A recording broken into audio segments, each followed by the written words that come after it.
Welcome to our series on faith and life. You know, it's not too often that you get into a discussion with people about faith and the question comes up, how do I pass on the faith to my children? That this is one of the questions that dominates the thoughts of Christian parents, and answers are sometimes difficult to come by. And I'm probably not going to be overly helpful in giving you the answer as we share this time together. There are no magical answers to the question. However, I think there are some things that we can do that help us pass on faith to our children. Like ultimately we're talking about God's grace and what God does in the lives of our children. And that's not always something that we understand. It's not a journey that we're in control of. But I believe that God has called us to do some simple things that help our children respond to the gospel. And the first of those is through the witness of our lives. What does the gospel look like to them? What does faith look like to them as they grow up in our family? And as I reflect on my own experience of growing up in my family, I think we could identify ourselves as a pretty normal Catholic family. We weren't overly pious. I know some families used to pray grace before meals all the time and have family prayers or pray the rosary together, and we didn't do those things. But faith was part of our life, that we'd go off to Mass on Sundays, that I knew my parents prayed, I knew they had a faith life, I saw my dad pray, I saw my mum's faith. And I'd have to say that even though we may not have done the things that other families did, I was very conscious of their witness, that they witnessed to me a life of faith. Their actions, their way of life taught me that there was something more than life without God. That in fact, there was something about life with God. And so as I saw my brothers go along to a church youth group, we would regularly have the assistant priest come to our home, and one of them, he liked to play guitar with my brothers, and so there was this life of faith that was present. And so this element of the witness of faith was something that was very present in our life, and very ordinary, I think we'd also have to say.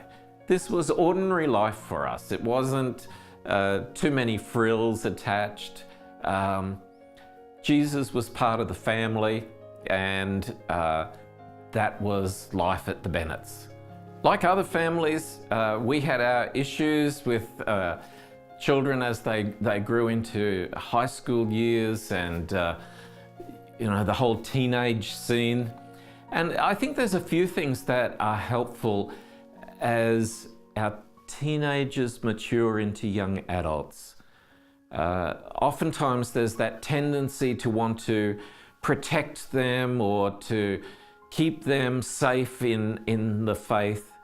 And ultimately, we really can't do that, because they continue to be exposed to the world around, whether it's through school or university or work.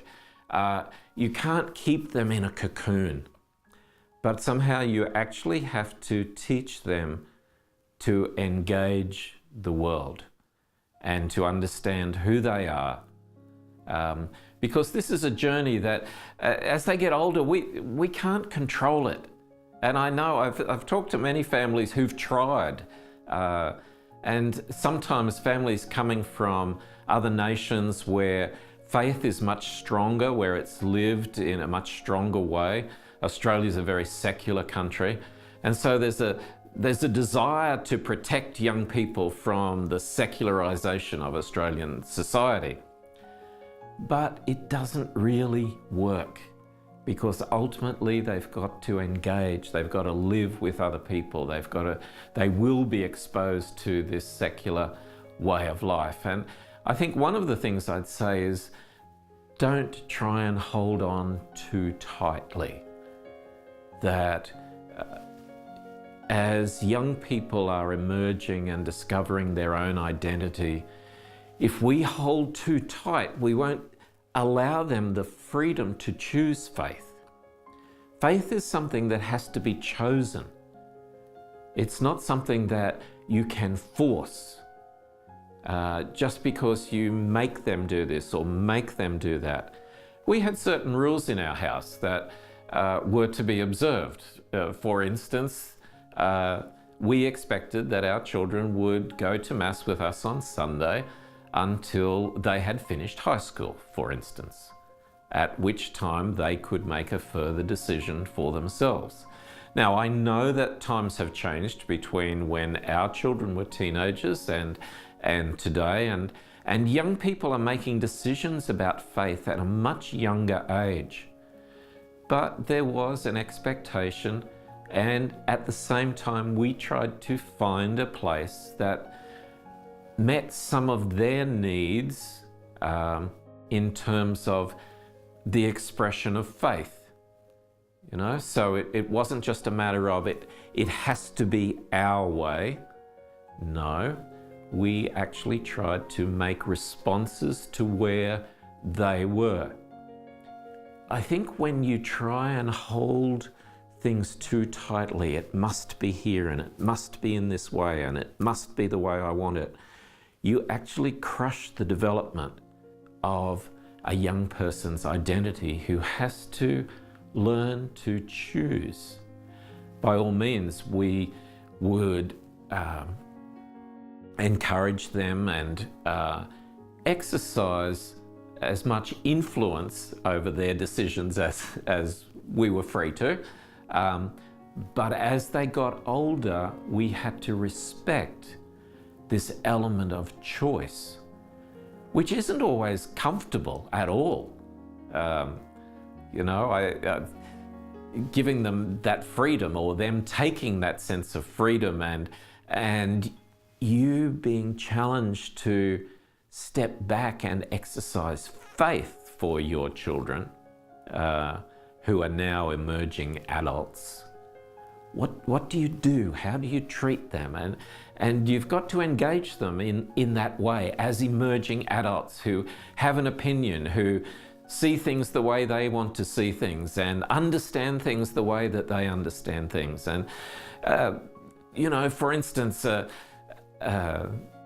were going to this parish, and my son was there, and his mate was sitting in front of him, and they really loved the preaching of this priest. And one Sunday he wasn't there, and this young guy came, and he was fairly newly ordained and preached, and my son said to his mate, "He really hasn't got it, has he?"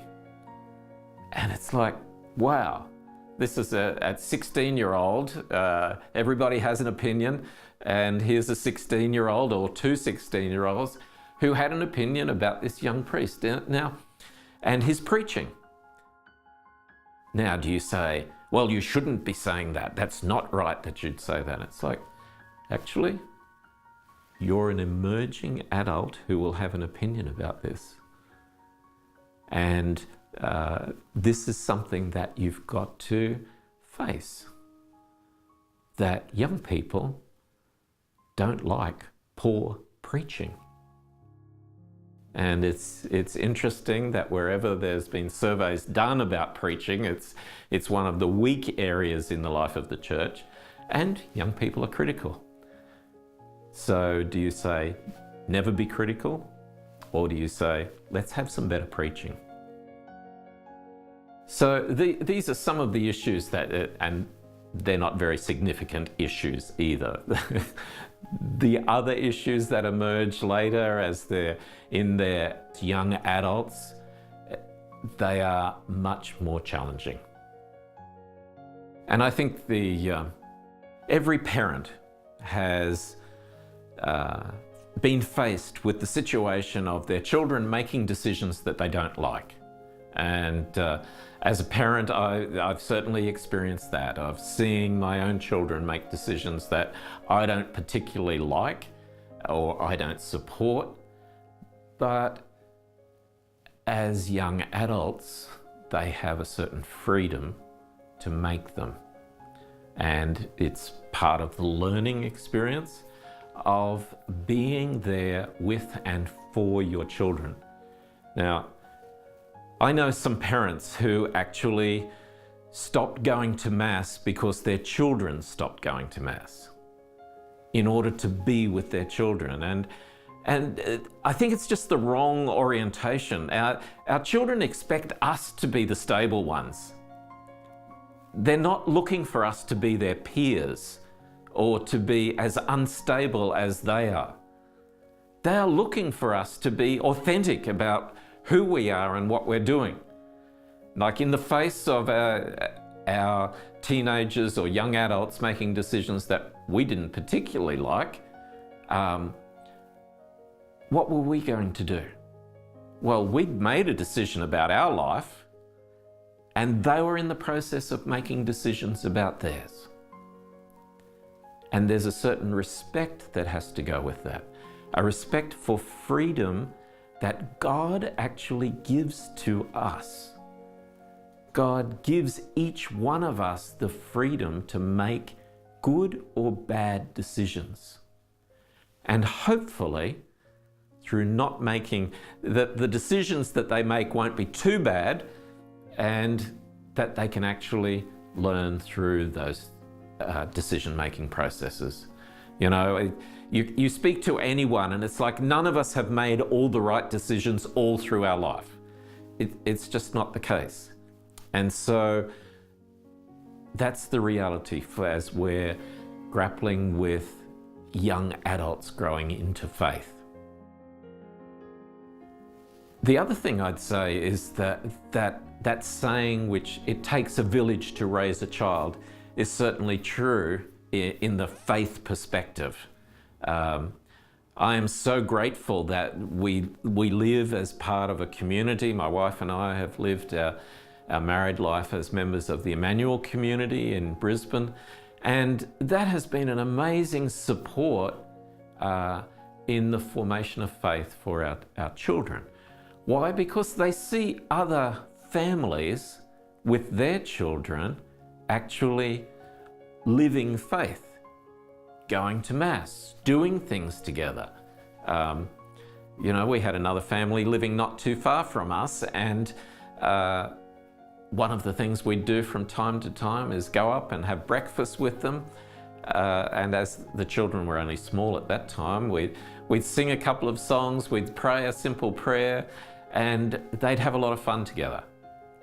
So it's things like that, of sharing life with other families who also are committed in the same way that we are to forming our children in a life of faith. And how do you do that? How do you do that creatively? What's your capacity to do that?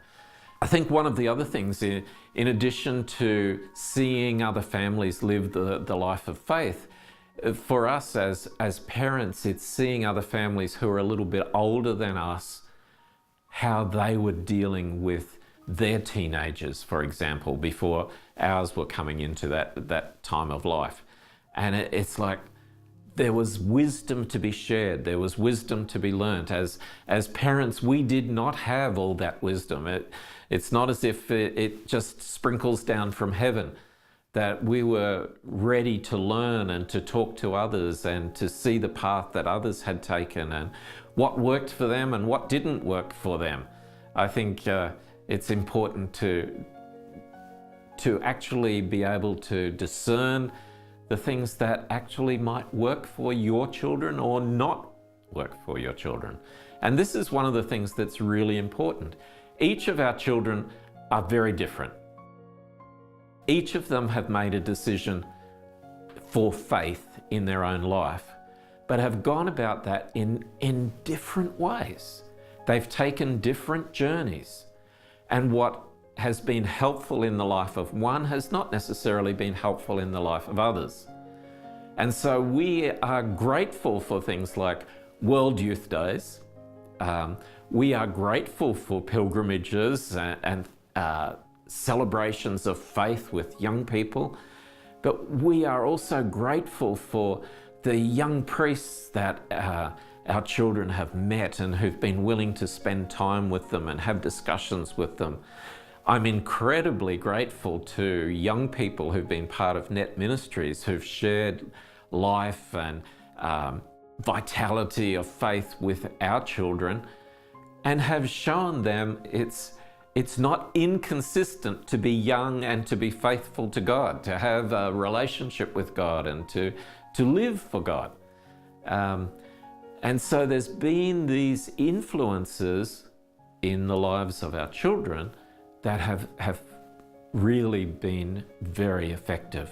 Ultimately, the questions of faith in the life of our children is a question that remains in the hands of God. Now, some time ago, we sat down with our children who are now married, have their own kids, and we said to them, is there anything we did or didn't do which you found helpful in coming to your own faith? And they gave the same answer, one by one, and they said, you didn't push religion at us. It was more just a normal part of our life. I'm not prepared to too quickly take credit for any of that, because I've seen other families who've struggled and who've worked hard to share faith with their children, and it's not the path their children have chosen. And so I'm very conscious that this is a journey which involves faith and freedom. Our children are ultimately free to choose or to reject the faith that we share with them. And that's a hard reality, you know, because our faith is so precious to us, and we long for them to be able to experience that for themselves and in their own lives. But it is worth our commitment. It's worth our effort, because ultimately we have to entrust our children to God. You know, this is the fundamental call for every parent. Our children are not ours, they belong to God. And so we do the best that we can to give them a good witness, to give them support in their faith, and to lead them to a place where they might be able to respond to God personally. But it is their choice, and we depend on the grace of God. And so this is the challenge as we seek to live a life of faith in the midst of the world today. So we look forward to you joining us next time as we celebrate faith and life.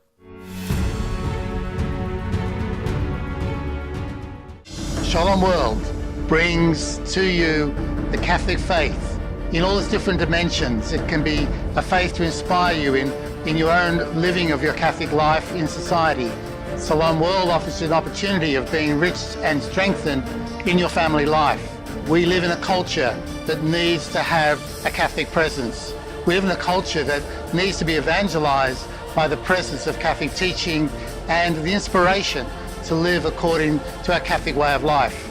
I recommend to you to be involved in the work of Shalom World. May the Lord bless you and bless the work of Shalom World. In the name of the Father, and of the Son, and of the Holy Spirit. Amen. Shalom World, God's own channel.